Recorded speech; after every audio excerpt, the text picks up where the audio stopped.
What's up everyone, welcome to another Roshe review, and today we are going to take a look at the Flyknit Roshe in the bright crimson. We are going to talk about the good, the bad, and the straight up ugly. Well, if there is any, based on my personal experience when it comes to this shoe. But before we start the review guys, I just want to grab your attention and take a look at the upper right corner. I know that my reviews can get pretty long and perhaps you guys don't have the time to watch my lengthy Roshe reviews, but if you do, I thank you and I appreciate you. But if you don't, hey, no worries, here's what I'm gonna do for you. I'm going to break down my videos into 4 parts. Info is where you can find the basic information of the Roshe, including the release date, retail price, style code, and the official colorway. Review is where you can watch my full review of the Roshe. Final is where you can find my final thoughts that include the pros and the cons that I did find about the Roshe. And last but not least, and I'm sure most of you will jump into, is on feet. This is where it jumps you straight to the on feet video. And of course, I gotta show some love to my mobile users, and I'll be leaving timestamps for you in the video description down below. Now I really hope this makes things a bit easier to navigate when it comes to my Roshe reviews. Once again, I thank you for your time, and let's get on with the review. These dropped in February 5th, 2015, and I caught mine here at Nike Town in Las Vegas. The new Flyknit Roshes were to drop all at once, but the men's Flyknit Roshes dropped first while the women Flyknit Roshes had to wait a few weeks later just to get theirs. Sorry girls. I don't know why Nike decided to pull these before the launch date. Perhaps they wanted to release it on another day, or they just got delayed. I really don't know. But the ones that were available are the Bright Crimsons, Pink Flash, Fuchsia Flash, Game Royal, River Rock, Volt, and Black, but also dubbed as Beethoven. These retail at $120, a $5 difference from the original price of the first wave of the Flyknit Roshes, which is awesome by the way. But if you saw my other Flyknit Roshe reviews, then you already know about the problem I already have with the toe box and the laces. Now that the new ones dropped, did Nike fix some of these problems? Well, let's find out. When it comes to the Flyknit Roshe, they did away with the mesh upper and replaced it with the Flyknit material. They went more for a honeycomb design that can be found in the front portion of the shoe to the middle portion of the shoe. Towards the heel of the shoe, they changed the design to little circles to break up the different parts of the shoe. And both have the same court purple swoosh, which is fire! Reminds me of the throwback Toronto Raptors purple if you're an NBA fan. You know what I'm talking about. Here's a closer look at the detailing of the shoe. We have the bright crimson as the primary color with accents of total orange, red, and the court purple which can be found throughout the weave of the Flyknit. I just want to mention this real quick, but the eye stay and the outside of the collar are much more easier to be seen, just like how the first wave of Flyknit Roshes are, as opposed to some of the colorways that are sometimes a bit hard to see. It was one of the first things that I did notice when I first saw these. Here's a quick look at the back of the shoe. You can still see the Flyknit design in the back of the tongue, and here's the bright crimson pull tab with accents of court purple in it. In the front of the shoe, we get the same long tongue Flyknit Roshes are known to have, and the same bright crimson pull tab with a court purple swoosh. So let's talk about these laces. So we come from having the worst laces to probably the best laces I've ever owned when it comes to having the original laces. These laces are top shelf. They don't want to untie, they are easier to tie, they're a bit longer than those crappy laces, which I thought were a bit short for the Roshe anyways, and the material of these laces accompanies the Flyknit very well. And of course they come with a metal egglet, which to me is the best part of these laces. I don't know why, but that metal egglet just puts these laces to another level and it looks great on. Now I don't have to worry about those damn laces anymore. Yeah, so now you could just say, get the F out, bruh! Nobody likes you.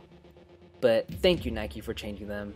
Now let's talk about the toe box. With these being a different material than mesh, the Flyknit Roshes toe box have a lot of room. I've always said to go down half a size, but you probably won't have to anymore.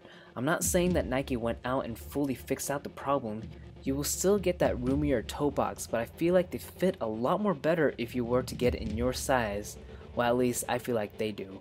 I still would have liked to test out how they felt going down half a size, but I wear a size 8 and that's the smallest these Roshes go. I did however test out the women's pairs to see if they would fit any better going down half a size. Unfortunately that wasn't the case. I got a half a size down in the women's Roshes and it felt really tight around my foot. Men typically have a wider foot as opposed to women's feet, which are narrow. Plus, it wasn't a comfortable Roshe at all. A Roshe that isn't comfortable is unheard of. Anyways, regardless of getting it down half a size or not, you will still get the same crease in the toe box just because of the Flyknit material. At least now I know that as a fact. For the inside, we have a total orange sock liner. Also, I want to mention with the newer Flyknits, the collar has a bit extra padding for additional comfort. And of course, we get a white natural motion midsole. However, I did wish it was a two-tone natural midsole as we see in some ads. Man, that would have been so cool. I usually say that I still prefer the traditional Phylon compared to the natural motion midsole, but these new wave of Flyknit Roshes is just as comfy and I freaking love it, man. So here's my final thoughts about the shoe, starting off with the good, the Flyknit design. I don't know what else to say about this shoe. The Flyknit Roshe design silhouette is already great as it is, and it still holds even true with the new wave of Flyknit Roshes.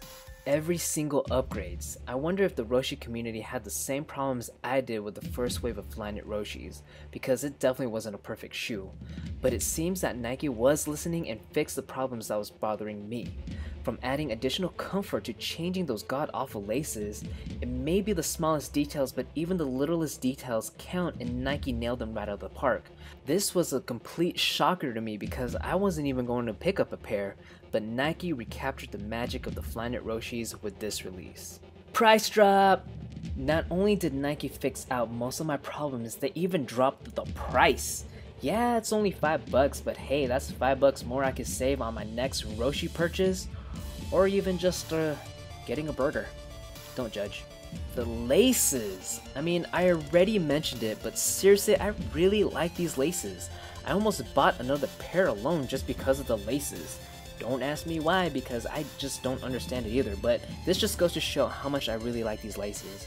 Anything bad about the shoe? Well, these are not a bad thing, but they still run a little bit big, and I still get the crease in the toe box, but these are so minor, I really overlook these and don't mind them anymore.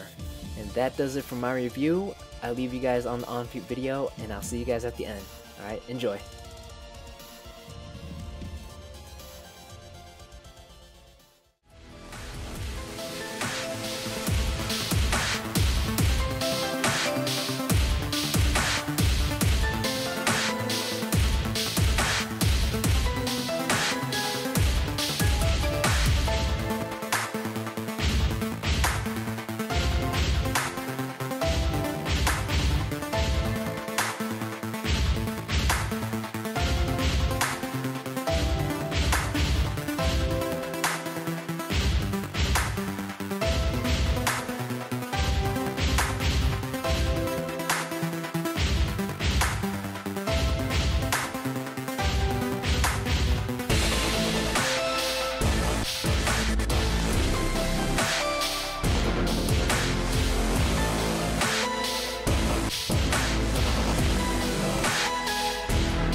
That, ladies and gentlemen, is my review on the Flyknit Roshe in the bright crimsons.